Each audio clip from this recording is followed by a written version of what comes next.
히브리서 기자는 예수 대제사장이라는 주제를 설명하는 중에 히브리서 독자들의 신앙이 성숙하지 못한 것으로 인해 전달에 어려움을 겪고 있습니다. 그래서 잠시 그 교리를 설명하던 것을 멈추고 그들의 미성숙과 관련한 권면을 하고 있습니다. 그 내용이 5장 11절부터 6장 20절까지 이어진다고 말씀을 드렸습니다.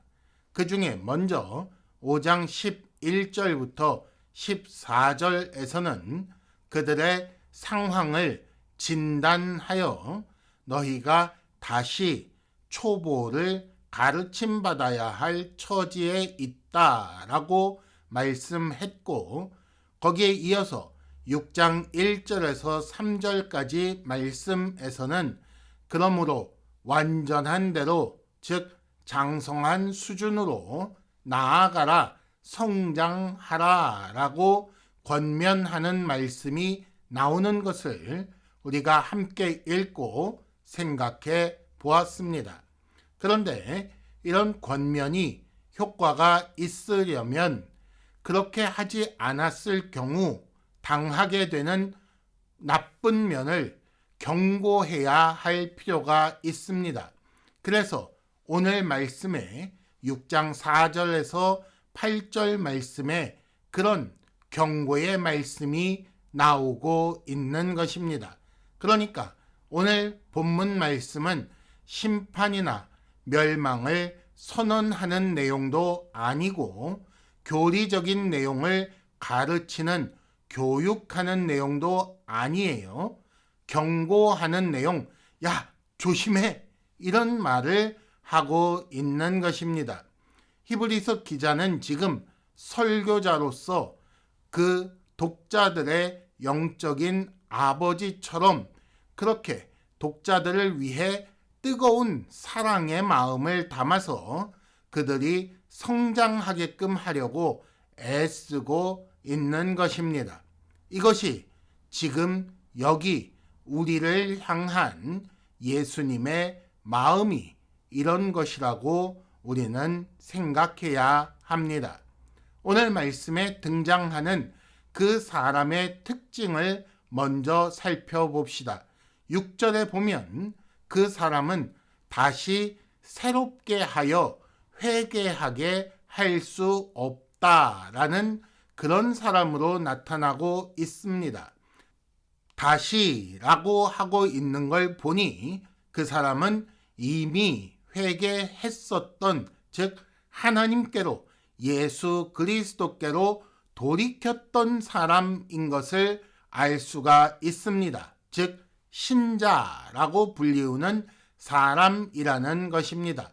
또 그 앞에 4절에 보면 그는 빛을 받은 사람이고 하늘의 은사를 맛본 사람이며 성령에 참여한 사람입니다. 또 5절에 보면 하나님의 선한 말씀, 그리고 내세의 능력, 이런 것들을 맛본 사람으로 나타나고 있어요.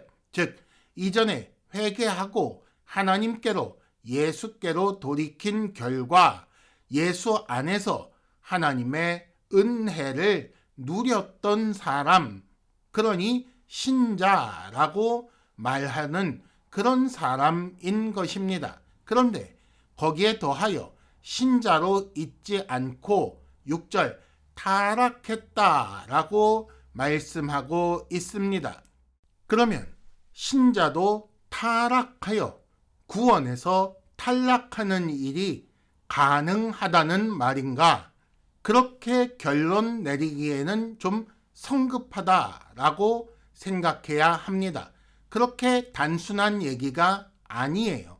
분명히 성경 다른 곳을 보면 참된 신자가 구원에 탈락하지 않는다. 참된 신자의 구원은 절대로 실패하지 않는다라는 것을 알 수가 있기 때문입니다. 신자의 구원은 사람의 조건 혹은 사람의 행위에 관련된 것이 아니라 하나님에 의해 시작되고 하나님에 의해 완성되는 것이기 때문에 하나님이 실패하지 않으시니 신자의 구원도 실패하는 법이 없다라고 우리가 함께 여러 성경을 찾아보면서 확인한 적이 있어요. 이것을 우리 편에서 표현한 말이 오직 믿음이라는 말이라는 것도 우리가 배운 바 있습니다. 그래서 4절부터 6절까지 나오는 그 말씀에 나오는 그 사람은 신자는 신자인데 참 믿음을 가진 참된 신자가 아닐 가능성이 있다라고 해석할 수 있습니다. 아니, 어쩌면 오히려 히브리서의 전체 문맥을 보면 그들은 참 신자가 아니라는 쪽에 가깝게 말씀하고 있는 것을 볼 수가 있습니다. 우리가 나중에 자세히 살펴보겠지만 12장 15절 말씀에 보면 하나님의 은혜에 이르지 못하는 자가 없도록 하라라고 권면하고 이어서 경고가 나오고 있어요. 우리 오늘 말씀에 지난주 말씀에 권면하고 오늘 말씀에 경고하는 것처럼 12장 15절에 권면하고 이어서 12장 16절과 17절에 경고하는데 야곱의 쌍둥이 형제였던 에서의 예를 들면서 그가 회개할 기회를 얻지 못하였다라고 말씀하는 것을 보게 됩니다. 오늘 말씀과 비슷하지요. 회개를 하게 할 수 없다. 회개의 기회를 얻지 못하였다. 이렇게 비슷한 경고가 나오는데 에서를 끌어다가 예로 들어 얘기하고 있다는 거예요. 그 에서는 어떤 사람입니까? 쌍둥이로 야곱과 함께 어머니의 태중에 있을 때에 그때 이미 택함받지 못한 것이 알려진 그런 사람이잖아요. 그러니까 이렇게 회개할 기회를 얻지 못하는 하나님의 은혜에서 탈락하게 되는 사람은 참된 신자가 아니다라고 우리가 추측할 수 있게 되는 것입니다. 그러면 한 가지 더 문제가 생기는데 참 믿음을 가진 참 신자가 아니면서 빛을 받고 하늘의 은사를 맛보고 성령에 참여하는 일이 가능한가? 하나님의 말씀과 그 내세의 권능을 체험하는 일이 가능한가라는 것을 살펴보아야지요. 이것이 가능한지 살펴보기 위해 마태복음 7장에 나오는 예수님의 말씀을 살펴볼 필요가 있습니다. 거기에 보면 예수께서 다시 오실 때에 사람들을 두 부류로 나눈다고 말씀하고 있어요. 그 중에 한 부류의 사람들이 주여 내가 주의 이름으로 선지자 노릇도 하고 귀신도 쫓아내고 많은 권능도 행하지 않았습니까? 라고 할 때에 예수께서 내가 너를 도무지 알지 못한다. 내게서 떠나라. 이렇게 말씀하신다고 기록되어 있어요. 분명히 이런 경우에 이 사람들은 빛을 받고 하늘의 은사를 맛보고 성령에 참여한 사람이라고 할 수 있으나 그러나 그들은 참 믿음을 가진 참 신자가 아니라는 것을 우리는 알 수가 있습니다. 무엇보다도 아주 대표적인 예가 가룟 유다예요.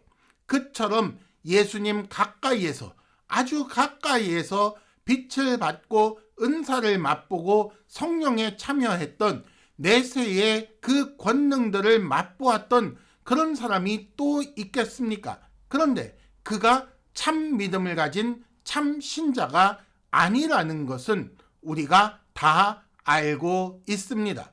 그러므로 오늘 본문 말씀에 나오는 신자였다가 온갖 은혜들을 맛보았다가 다시 타락하여 회개하지 못할 자리로까지 떨어지는 그 사람은 참 신자가 아니다라고 우리가 생각할 수가 있는 것입니다. 그러면 오늘 말씀이 참신자가 아닌 자들에 대한, 택함받지 못한 자들에 대한 그런 내용이니 참신자인 택함받은 나는 신경 쓰지 않아도 된다, 이렇게 말할 수 있겠습니까? 절대로 그러면 안 되는 거예요. 왜 그렇습니까? 다시 설교의 처음으로 돌아가 봅시다.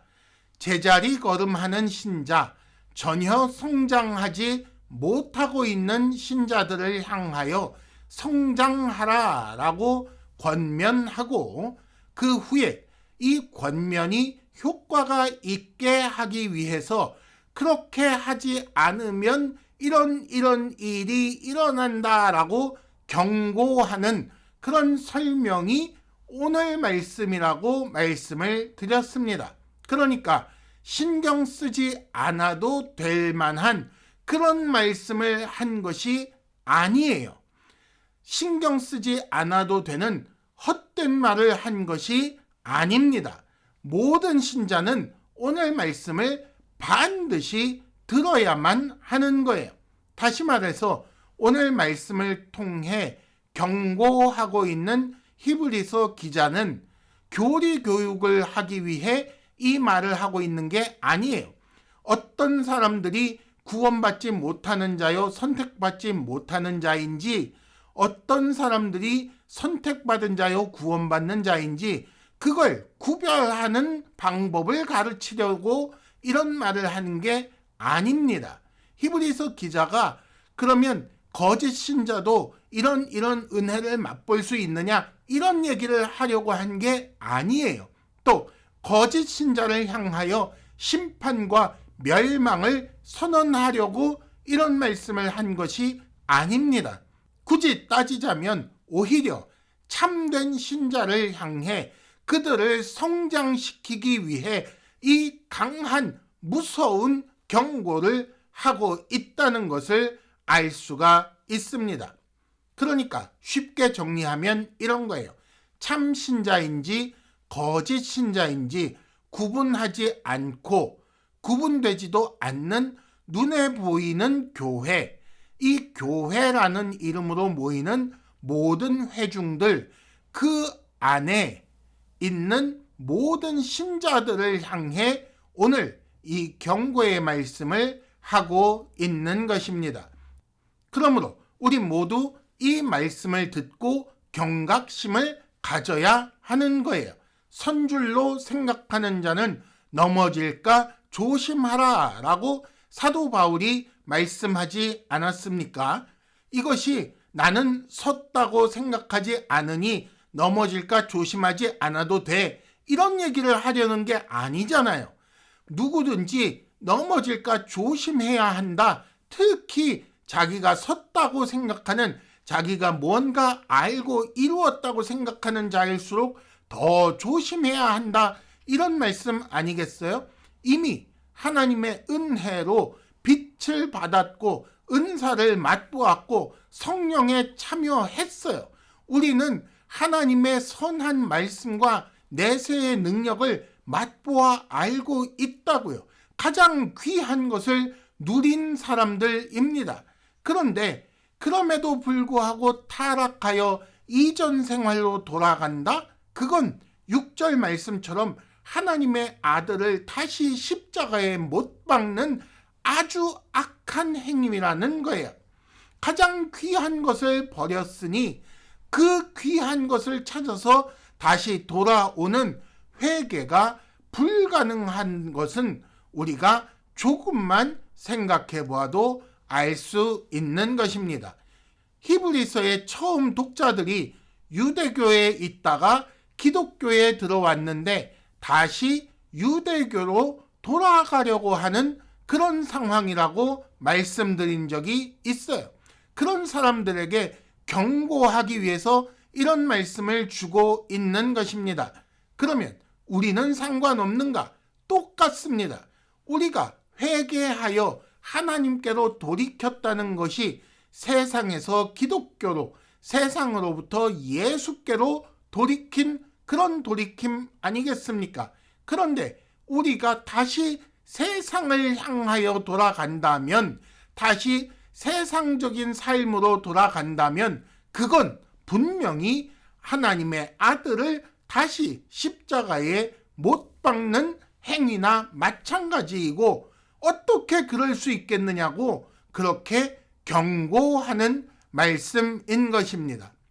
이런 내용을 더 쉽게 알도록 7절과 8절에서는 비유로 설명하고 있습니다. 7절과 8절에서 땅이라는 것은 사람을 말하는 것이고, 비라는 것은 하나님의 은혜를 말하는 거예요. 자주 내리는 비를 흡수하는 땅이라는 말은 하나님의 은혜를 자주 많이 받는 사람을 의미하는 것입니다.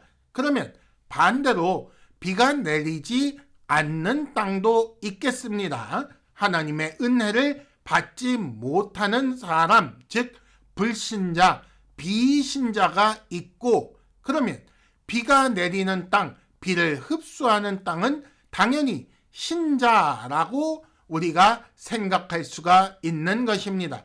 그 신자들 중에 어떤 사람은 쓰기에 합당한 채소를 내고, 어떤 사람은 가시와 엉겅퀴를 내는, 이렇게 두 부류의 신자가 있다라는 말씀을 하는 것이지요. 둘 다 하나님의 은혜를 받는다라는 차원에서는 교회 안에 있는 신자입니다. 이것이 참 신자냐 거짓 신자냐 그 말을 하고 싶은 게 아니에요.